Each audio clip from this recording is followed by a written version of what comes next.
nak juga buat benda-benda lucah. Ni dekat Universiti UM baru-baru ni je diorang buat persembahan teater. Tapi persembahan teater tu macam biasa, tak ada masalah lah. Ni diorang nak tunjuk yang adegan bersama-sama dekat katil. Siap letak katil lagi. Kalau buat secara metafora seperti yang diorang semua ni tahulah, ahli-ahli persembahan teater ni tak perlu pun kau nak tunjuk semata-mata. Tapi kau sanggup buat benda itu untuk tunjukkan yang kau boleh buat. Dah lah tu.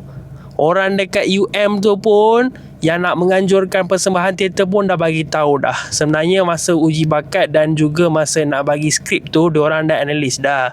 Sebenarnya tak ada pun adegan macam tu, tapi diorang pergi tambah sendiri. Apa yang kau nak buktikan ni sebenarnya? Kau nak kata ini sebagai satu persembahan ke? Arts, seni. Gila lah, jangan merepek lah.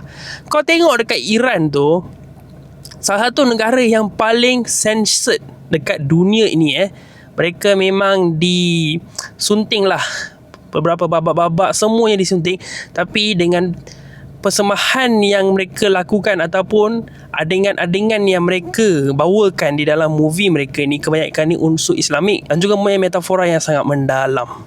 Korang boleh tengok cerita-cerita Iran dan compare dengan cerita yang diorang nak bawakan dekat Universiti nombor 1 dekat Malaysia. Semoga ni jadi salah satu, semoga benda ni tak berulang lah.